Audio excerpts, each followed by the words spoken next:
करो राधे, कृपा करो कृपा करो, कृपा करो राधे, कृपा करो कृपा करो, कृपा करो राधे, कृपा करो कृपा करो, कृपा करो राधे, कृपा का ही तन तोरा, कृपा करो राधे, कृपा करो कृपा करो, कृपा करो राधे, का घट जाए तोरा, कृपा करो राधे, का घट जाए तोरा, कृपा करो राधे, कृपा करो कृपा करो, कृपा करो राधे, कृपा करो कृपा करो, कृपा करो राधे। सभी पुण्य आत्मा ध्यान से सुने, भगवान कैसे कृपा करते हैं। एक कथा सुन लीजिएगा, सब लोगों ने सुनी होगी। धन्ना जाट, बल्कि भक्त धन्ना जाट। एक गांव में भागवत कथा का आयोजन किया गया। आप लोग भी खूब जाते हो। भागवत कथा का आयोजन किया गया। पंडित जी भागवत कथा सुनाने आए। पूरे सप्ताह कथा वाचन चला। पूर्ण आहुति पर दान दक्षिणा की सामग्री इकट्ठा कर घोड़े पर बैठ के पंडित जी रवाना होने लगे। पंडित जी दान दक्षिणा का पोटली बांधकर घोड़े पर बैठ के रवाना होने लगे। आजकल कार में रवाना होते हैं। उसी गांव में एक सीधा साधा गरीब किसान भी रहता था, जिसका नाम था धन्ना जाट। धन्ना जाट ने पंडित जी के पांव पकड़ लिए। ध्यान से सुनो, धन्ना जाट ने पंडित जी के पांव पकड़ लिए। वो बोला, पंडित जी महाराज, आपने कहा था कि जो ठाकुर जी की सेवा करता है उसका बेड़ा पार हो जाता है। आप तो जा रहे हो, मेरे पास ना तो ठाकुर जी हैं, न ही मैं उनकी सेवा पूजा की विधि जानता हूं। इसलिए आप मुझे ठाकुर जी देकर पधारें। आपको जाना है तो ठाकुर जी को देकर जाइए। पंडित जी ने कहा, वो जाट था ना कि चौधरी तुम ही ले आना। धन्ना जाट ने कहा, मैंने तो कभी ठाकुर जी को देखा नहीं, लाऊंगा कैसे। बोले, मैंने तो कभी ठाकुर जी को देखा नहीं, लाऊंगा कैसे। पंडित जी को घर जाने की जल्दी थी। उन्होंने पिंड छुड़ाने को अपना भांग घोटने वाला सिलबट्टा उसे दे दिया। बोले, ये ठाकुर जी हैं, इनकी सेवा पूजा करना। देखिएगा, विश्वास हो तो सिलबट्टे में से भी भगवान प्रकट हो जाते हैं। धन्ना जाट ने कहा, महाराज, मैं सेवा पूजा का तरीका भी नहीं जानता, आप ही बताएं कि सेवा पूजा कैसे की जाती है। पंडित जी ने कहा, पहले खुद नहाना, फिर ठाकुर जी को नहलाना, इन्हें भोग चढ़ाकर फिर खाना। इतना कहकर पंडित जी ने घोड़े की एड़ लगाई और चल दिए। धन्ना जाट बहुत ही सीधा सदा सरल आदमी था। और मैं आप लोगों को बताना चाहता हूँ, सीधे सरल आदमी को ही भगवान मिलते हैं। चालाक व्यक्ति को, बुद्धिमान व्यक्ति को, ज्ञानी व्यक्ति को भगवान नहीं मिलते। बहुत सरल आदमी था। पंडित जी के कहे अनुसार सिलबट्टे को बतौर ठाकुर जी अपने घर में स्थापित कर लिया। दूसरे दिन स्वयं स्नान कर सिलबट्टे रूप में ठाकुर जी को नहलाया। विधवा माँ का बेटा था, खेती भी ज़्यादा नहीं थी, इसलिए भोग में अपने हिस्से की बाजरे का टिक्कड़ और एक मिर्च की चटनी रख दी भगवान जी के सिलबट्टे के सामने। ठाकुर जी से धन्ना जाट ने कहा, पहले आप भोग लगाओ फिर मैं खाऊंगा। जब ठाकुर जी ने भोग नहीं लगाया तो बोला, पंडित जी तो धनवान थे, खीर पूरी मोहन भोग लगाते थे, मैं तो गरीब जाट का बेटा हूँ, इसलिए मेरी रोटी चटनी का भोग आप कैसे लगाएंगे। नाराजगी दिखाई भगवान को।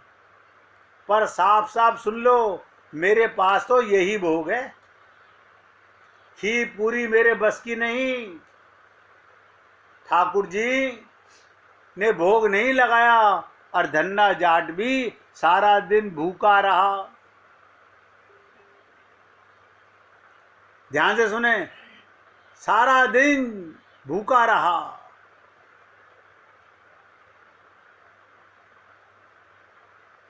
बड़ा कठिन है।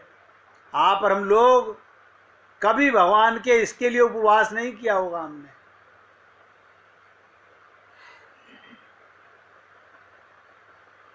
ठाकुर जी ने भोग नहीं लगाया, धन्ना जाट भी भूखा रहा। इसी तरह वह रोज का एक बाजरे का ताजा टिक्कड़ और मिर्च की चटनी रख देता, भोग लगाने की प्रार्थना करता। ठाकुर जी पसीज ही नहीं रहे थे। ये क्रम निरंतर 6 दिन तक चलता रहा। छठे दिन धन्ना बोला, ठाकुर जी चटनी रोटी खाते क्यों नहीं, शर्माते क्यों हो? आप कहो तो मैं आंखें बंद कर लूं, फिर खा लो। ठाकुर जी ने फिर भी भोग नहीं लगाया। धन्ना भी भूखा प्यासा था। 7वें दिन धन्ना जट बुद्धि पर उतर आया, फूट फूट कर रोने लगा। अभी बता के चुका हूं पहले मैं आपको, जिस दिन भगवान के लिए आंसू आ जाएं, भगवान के लिए, भगवान से कुछ पाने के लिए आंसू आए, संसार के लिए आंसू आए, स्वार्थ में आंसू आए, वो आंसू सकाम कहलाएंगे। भगवान के प्रेम में आंसू आ जाए। रोने लगा। जाट खोपड़ी अहंकारी व्यक्ति रोने लगे और कहने लगा, सुना था आप दीनदयाल हो, पर आप भी गरीब की कहां सुनते हो। मेरा रखा ये टिक्कड़ चटनी आकर नहीं खाते तो मत खाओ, अब मुझे भी नहीं जीना है। बस इतना कहे उसने सिलबट्टा उठाया, वही सिर फोड़ने को तैयार हो गया।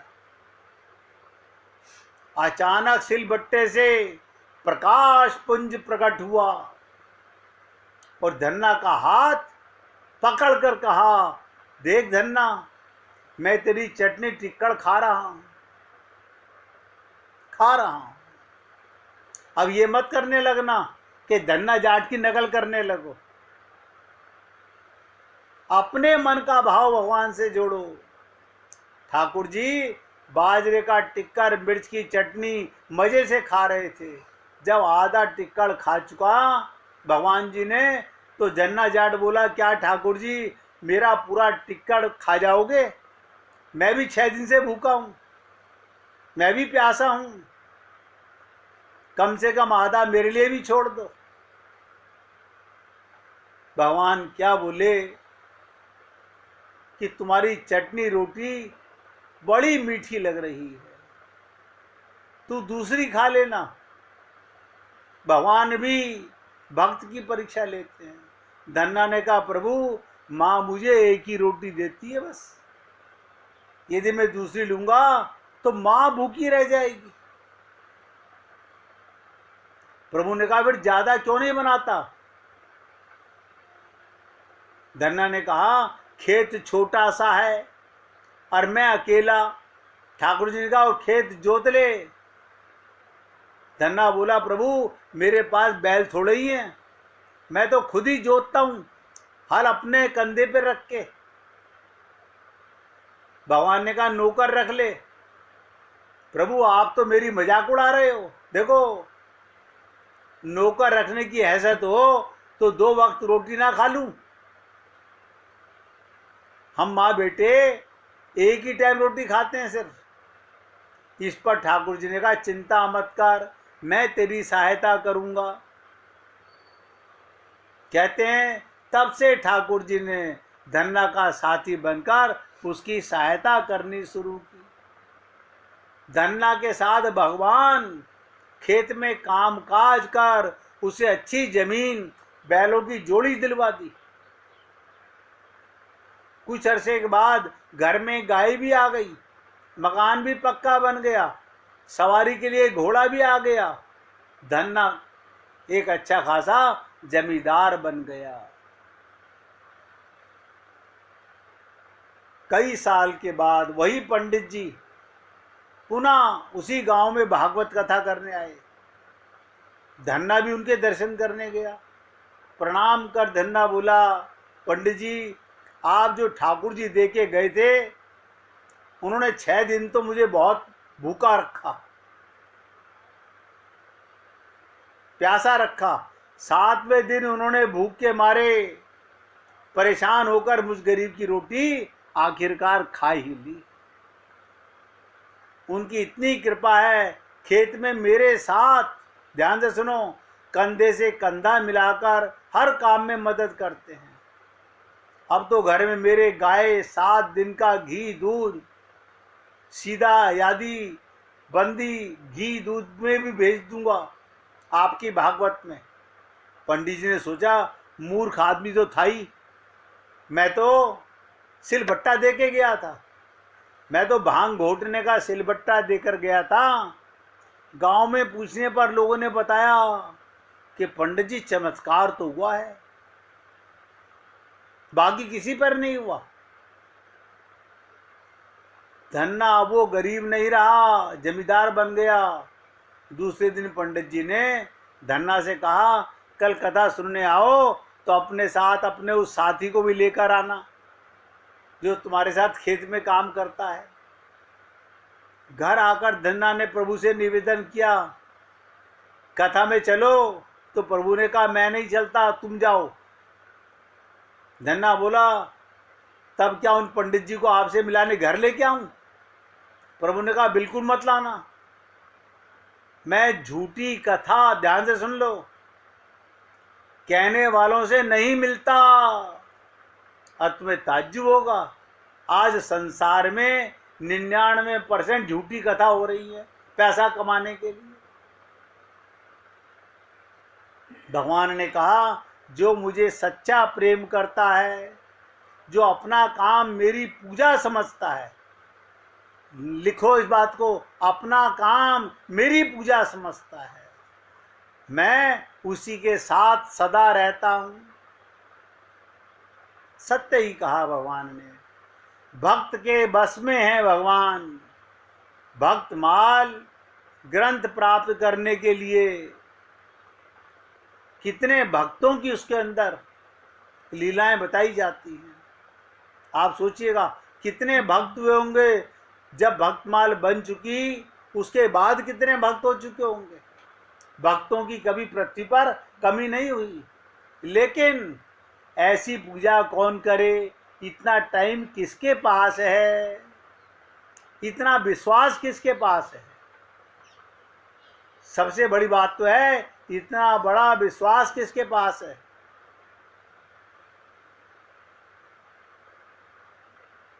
इसलिए आपसे निवेदन करता हूं, अगर मन लगने लग जाए तो समझ लेना भाव भक्ति हो गई, नेचुरल लगने लग जाए। और मैंने कहा था इसके बाद गुरु की आवश्यकता पड़ती है। गुरु कृपा से दिव्य प्रेम अथवा प्रेमा भक्ति मिलती है। फिर भगवत दर्शन हो गया, माया चली गई। यही शरीर है।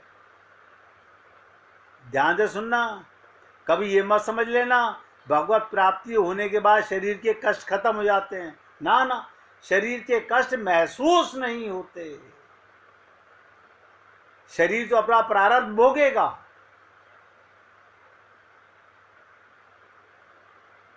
माया गई, सब काम खत्म। लेकिन ये मैंने आपको बताया, सबसे निम्न क्वालिटी का, साधारण रति का, साधारण रति वाला महापुरुष अर्थात सकाम प्रेम वाला, उसके आगे रुक जाएगी गाड़ी उसकी बस।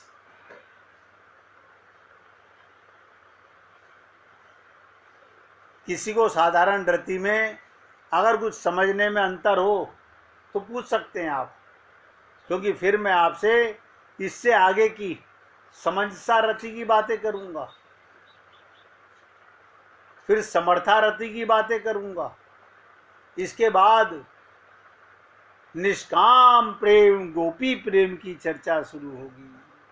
अभी तो आपको पहले बेस बनाने की बातें बताई जा रही हैं। जो इन बेस में पक्का हो जाएगा, आगे बढ़ने का प्रयत्न करेगा, उसका मार्ग धीरे धीरे अंदर खुलने लगेगा। ये किताबी बातें नहीं बता रहा हूं। फिर आपके हृदय में भगवान के प्रेम की प्यास जागने लगेगी।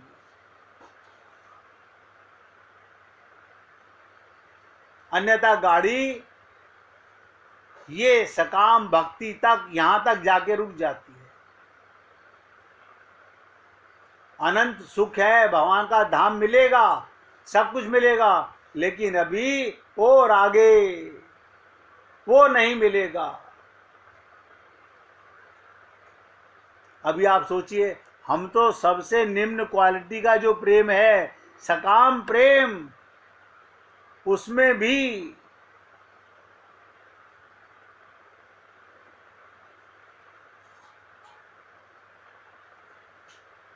हमारे पास नहीं है। हमारे पास वो भाव ही नहीं है। ये आप सब जानते हो कि बाप की प्रॉपर्टी पर बेटे का स्वाभाविक अधिकार होता है, मांगना नहीं पड़ता। इसी प्रकार भगवान के पास कौन सी प्रॉपर्टी है? भगवान के पास कौन सी प्रॉपर्टी है? भगवान तुम्हारा बाप है, असली बाप है, असली प्रीतम है। उसकी समस्त प्रॉपर्टी तुम्हारी प्रॉपर्टी हुई कि नहीं हुई? और उस प्रॉपर्टी का नाम प्रेमा भक्ति है। भगवान तो उस प्रेमा भक्ति के पीछे पीछे पीछे दौड़ने लगते हैं। और मजे की बात, वो पिता तुम्हारे हृदय में बैठा हुआ है, विश्वास नहीं है? बाहर बैठे पिता पे बहुत विश्वास है। बस तुम इस सच को मान लो और स्वीकार कर लो। इतनी सी बात कि भगवान तुम्हारे हृदय में बैठे हुए हैं और तुम्हारा मन मान ले तो भगवान तुमको अपनी सारी प्रॉपर्टी देने को तैयार। हम लोग खूब इशारे करते हैं, हाँ हम कोशिश कर रहे हैं। अरे कोशिश नहीं करनी। आप बताइए, संसारी बाप को मानने में क्या कोशिश करनी पड़ी? संसारी पति को मानने में क्या कोशिश करनी पड़ी?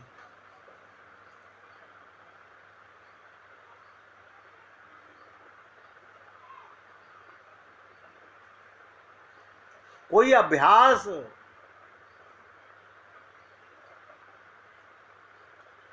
हालांकि भगवान ने गीता के 6 अध्याय के 35वें श्लोक में कहा है, अभ्यासेन हेतु कौन्ते वैराग्यते गृह्यते वैराग्येण च गृह्यते।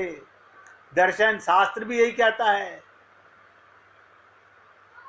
संसार से मन हटाओ। यही आदेश भगवान अर्जुन के माध्यम से हमें दे रहे हैं। अब हम किसी की मानने को तैयार नहीं। संसार से मन हटाओ, राधा कृष्ण में मन लगाओ। हटाओ और लगाओ, फिर हट जाएगा। अभ्यास करोगे तो हट जाएगा, क्योंकि संसार में अभ्यास करने से लगा है।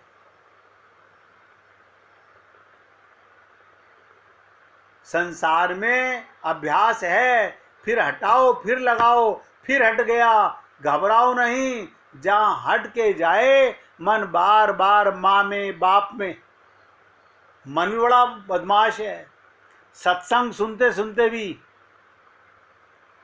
आप मोबाइल पर सत्संग सुन रहे हो, अभी मोबाइल पे आपके पापा का फोन आ जाए, मम्मी का फोन आ जाए, पता नहीं क्या जरूरी काम था, कोई जरूरी बात होगी, लेकिन अभी सत्संग के बीच में छोड़ूं तो सत्संग छूट जाएगा। लेकिन मन में तो सत्संग छूट ही चुका, मन में सत्संग छूट चुका। अब मन माँ में, बाप में, बीवी में, पति में, रसगुल्ला में, जहां भी मन जाए। फिर बता रहा हूं, वहीं श्याम सुंदर को खड़ा कर लो।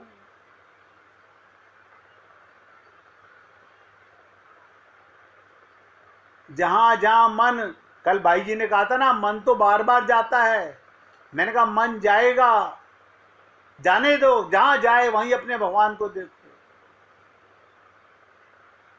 जब तुम बार बार करोगे अभ्यास, तो मन कहेगा अरे सब जगह ये अपने राधा कृष्ण का भूत लगा दिया मेरे पीछे, अब कहां जाने का बेकार है। फिर वो श्याम सुंदर में ही रम जाएगा। फिर आगे गाड़ी बड़ी आसानी से चलेगी। ये जो पुरानी फटीचर कारें होती है ना, ये बंद हो जाती हैं, और जब स्टार्ट नहीं होती तो वो कहता है ड्राइवर जरा धक्का मार दो, और जब धक्का दे दिया स्टार्ट हो गई, तब आओ तुम भी बैठ जाओ। शुरू शुरू में कोई भी काम संसार का हो या परमार्थ का हो, परिश्रम करना पड़ता है। अब हमने जो पूजा की है उसमें कोई परिश्रम ही नहीं है। 1 मिनट भगवान का कीर्तन कीजिए, फिर आगे बढ़ते हैं। राधे राधे।